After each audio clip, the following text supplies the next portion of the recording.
जय श्री राधे।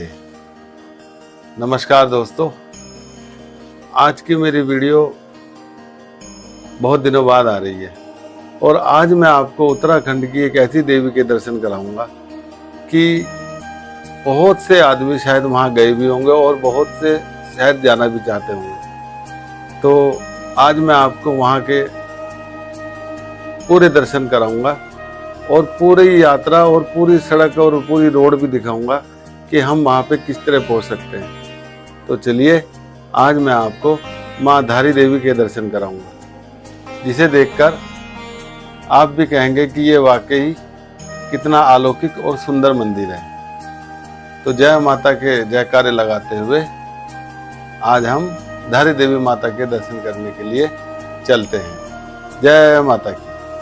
तो चलिए अपनी यात्रा की शुरुआत करते हैं। आज मैं आपको ये भी बताऊंगा कि माता का मंदिर क्यों इतना प्रसिद्ध है और इस मंदिर की क्या कहानी है, और मैं अब आपको माता की चमत्कारी शक्ति और रहस्यमयी बातों को वीडियो के एंड में बताऊंगा। आप उसको जरूर सुनना कि क्यों ये इतना चमत्कारी मंदिर है। तो सबसे पहले मैं आपको ये बताता हूँ कि आप यहाँ पर किस तरह से आ सकते हैं। जैसे कि आपको पता है कि हमारे उत्तराखंड की 4 धाम की यात्रा शुरू हो चुकी है।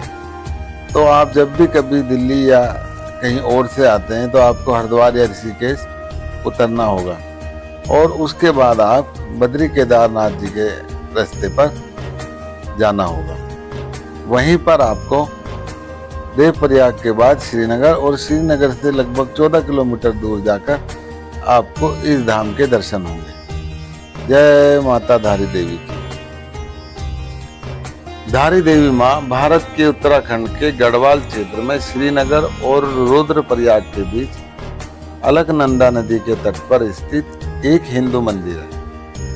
मंदिर में माँ धारी देवी की मूर्ति का ऊपरी आधा भाग स्थित है, जबकि मूर्ति का निचला आधा हिस्सा काली मठ में स्थित है, जहाँ उन्हें देवी काली के रूप में भी पूजा जाता है। आप मेरी बातें सुनते सुनते रोड को भी देखते चलना कि कितनी सुंदर ऑल वेदर रोड हमारे उत्तराखंड में बन चुकी है, जो कि हमारे पूरे 4 धामों तक जाती है। तो चलिए अब माता की पौराणिक कथा को सुनते हैं। बताते हैं कि माँ धारी देवी 7 भाइयों की इकलौती बहन थी। माता धारी देवी अपने 7 भाइयों से अत्यंत प्रेम करती थी। वह स्वयं के लिए अनेक प्रकार के खाने व्यंजन बनाती थी और उनकी अत्यंत सेवा करती थी। यह कहानी तब की है जब माँ धारी देवी केवल 7 वर्ष की थी, परंतु जब उनके भाइयों को यह पता चला कि उनकी इकलौती बहन उनके लिए खराब है, खराब मतलब यानी उनके ग्रह के लिए खराब है, तो उनके भाई उनसे नफरत करने लगे। वैसे तो माँ धारी देवी के 7 भाई माँ धारी देवी से बचपन से ही नफरत करते थे, क्योंकि माँ धारी देवी का रंग बचपन से ही सांवला था। परंतु माँ धारी देवी अपने 7 भाइयों को ही अपना सब कुछ मानती थी, क्योंकि इनके माता पिता के जल्दी गुजर जाने के कारण धारी देवी का पालन पोषण अपने भाइयों के हाथों से ही हुआ था और उनके लिए उनके भाई ही सब कुछ थे। धीरे धीरे समय बीतता गया और माँ धारी देवी अपने भाइयों के प्रति नफरत बढ़ती चली गई। परंतु एक समय ऐसा भी आया कि माँ के 5 भाइयों की मौत हो गई। वो आकस्मिक मौत थी और केवल 2 शादीशुदा भाई ही बचे थे और इन 2 भाइयों की परेशानी और बढ़ती चली गई, क्योंकि इन 2 भाइयों को ऐसा लग रहा था कि कहीं हमारे 5 भाइयों की मौत का कारण हमारी बहन ही ना हो, क्योंकि उन्हें बचपन से ये पता चला था कि हमारी बहन के ग्रह हमारे लिए खराब हैं। और उन दोनों भाइयों ने वही किया। इन 2 भाइयों ने जब वह कन्या अर्थात माँ धारी देवी केवल 13 साल की थी, तो दोनों भाइयों ने उनका सिर उनके धड़ से अलग कर दिया और उनके मृत शरीर को रातों रात नदी के तट पर प्रवाहित कर दिया और इस कन्या का सिर वहां से बहते बहते कल्या छोड़ के धारी नामक गांव तक आ पहुंचा। जब सुबह का वक्त था तो धारी देवी माँ धारी गांव में एक व्यक्ति नदी के तट पर अपने कपड़े धो रहा था। उन्होंने सोचा कि नदी में कोई लड़की बह रही है उस व्यक्ति ने कन्या को बचाना चाहा, परंतु वह सोचकर कि वहां जाऊं तो कैसे जाऊं, क्योंकि नदी में तो बहुत ज्यादा पानी था, और वहां से वह डर से घबरा गया कि कहीं स्वयं ही वह ना बह जाए। इससे उसका धैर्य टूट गया और उसने सोच लिया कि मैं अब कन्या को नहीं बचा पाऊंगा। परंतु अचानक एक आवाज नदी से उस कटे हुए सिर से आई, जिसने उस व्यक्ति का धैर्य बढ़ा दिया। वह आवाज थी कि तू घबरा मत और तू मुझे यहाँ से बचा, और मैं तेरे को आश्वासन दिलाती हूँ कि तू जहाँ जहाँ पैर रखेगा वहाँ पे तेरे लिए मैं सीढ़ी बना दूंगी।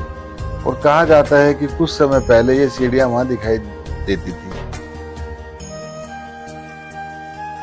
जब वह व्यक्ति नदी में कन्या को बचाने गया तो सच में अचानक एक चमत्कार हुआ। जहां जहां उस व्यक्ति ने अपना पैर रखा वहां पर सीढ़ियां बनती चली गई। जब वह व्यक्ति नदी में गया तो उस व्यक्ति ने उस कटे हुए सिर को जब कन्या समझकर उठाया, तब वह व्यक्ति अचानक घबरा गया। वह जिसे कन्या समझ रहा था वो तो कटा हुआ सिर था। फिर उसे कटे हुए सिर से आवाज आई कि तू घबरा मत, मैं देव रूप में हूँ और मुझे एक पवित्र और सुंदर स्थान पर पत्थर पर स्थापित कर दी। और उस व्यक्ति ने वही किया जो उस कटे हुए सिर ने उस व्यक्ति को बोला था, क्योंकि उस व्यक्ति के लिए भी वह किसी चमत्कार से कम नहीं था। फिर एक कटा हुआ सिर आवाज दे, उस व्यक्ति के लिए सीढ़ी बनाए एवं उसको रक्षा का आश्वासन दे। ये सब देखकर वह व्यक्ति समझ गया कि यह एक देवी है। जब उस व्यक्ति ने उस कटे हुए सिर को एक पत्थर पर स्थापित किया तो कटे हुए सिर ने अपने बारे में सब कुछ बताया कि मैं एक कन्या थी जो 7 भाइयों की इकलौती बहन थी और मुझे मेरे 2 भाइयों के द्वारा मार दिया गया। और सब कुछ बताकर उस कटे हुए सिर ने एक पत्थर का रूप धारण कर लिया। तब से उस पत्थर की वहां पर पूजा अर्चना होने लगी और वहां पर एक सुंदर धारी देवी मंदिर बन गया। और जो उस कन्या का धड़ वाला हिस्सा था वह रुद्रप्रयाग के काली मठ में माँ मैठानी के नाम से प्रसिद्ध हुआ। यहाँ पर भी माँ का भव्य मंदिर है और इस मंदिर को बदन वाला हिस्सा भी कहा जाता है। काली मठ में भारत में 108 शक्ति स्थलों में से एक है।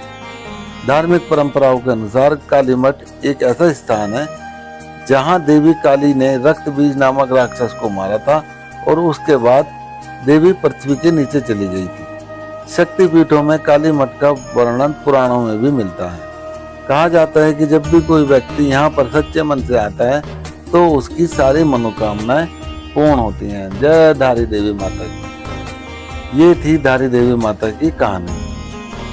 अब मैं आपको माता की विशेषताओं के बारे में बताता हूँ, जो मैंने आपको वीडियो की शुरुआत में बताई थी कि माँ धारी देवी अपना पूरे दिन में 3 बार रूप बदलती है। माता की मूर्ति सुबह में एक कन्या की तरह दिखती है, फिर दोपहर में एक युवती की तरह और शाम को एक बूढ़ी महिला की तरह नजर आती है। यह नज़ारा वाकई बहुत हैरान कर देने वाला होता है। यही है माता की चमत्कारी शक्ति, जिसे लोग यहाँ पर देखने आते हैं। माता का मंदिर रोड से लगभग 300 से 400 मीटर की दूरी पर होगा और अब यहाँ पर घोड़े भी चलने शुरू हो गए हैं। जो बुजुर्ग या शारीरिक रूप से बीमार व्यक्ति हों वो भी यहाँ पर अब दर्शन कर सकते हैं। जय धारी देवी माता की। और नवरात्रों में विशेष पूजा आयोजित की जाती है मंदिर में। चैत्र और शारदीय नवरात्रों में हजारों श्रद्धालु अपनी प्रार्थना को पूरी करने के लिए मां के मंदिर में दूर दूर से पहुंचते हैं। धारी देवी मंदिर में ज्यादातर नवविवाहित जोड़े अपनी मनोकामना पूर्ण करने हेतु मंदिर में पहुंचते हैं और मां का आशीर्वाद लेते हैं। मां धारी देवी उत्तराखंड की रक्षक के रूप में भी जानी जाती है और मां धारी देवी को मां शक्ति के रूप में, महाकाली के रूप में भी पूजा जाता है।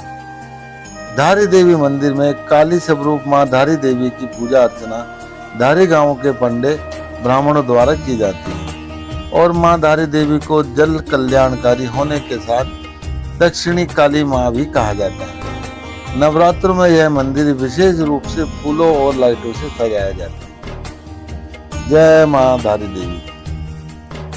और ये भी कहा जाता है कि माँ धारी देवी उत्तराखंड के चारों धामों की भी रक्षा करती है। इसलिए 4 धाम जाने से पहले हमें माता धारी देवी के भी दर्शन करने चाहिए।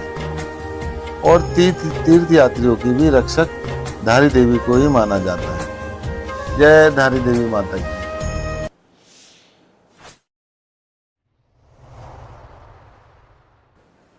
और मेरा तो आपसे यही अनुरोध है कि आप एक बार माता के दर्शन जरूर करें और जय माता के जयकारे लगाते हुए अपनी भी मनोकामना पूरी करने के लिए माता से प्रार्थना करें। और अब मेरी वीडियो का समापन हो रहा है। आपको मेरी वीडियो कैसी लगी कमेंट कर जरूर बताना। और मेरी अगली वीडियो का आप जरूर इंतजार करना, क्योंकि वो एक ऐसी वीडियो होगी कि वहाँ मैं बहुत दिन से जाने की सोच रहा था, लेकिन मैं इस बार माता के दर्शन के बाद नहीं गया। और आप देखना कि कितना सुंदर मंदिर है वो, और कितनी ऊंचाई पर, और किस तरह वहाँ का वातावरण है। और बहुत ही कम लोग वहाँ पर पहुँचते हैं, इसलिए आप मेरी अगली वीडियो जरूर देखना। जय माता की, जय माँ धारी देवी।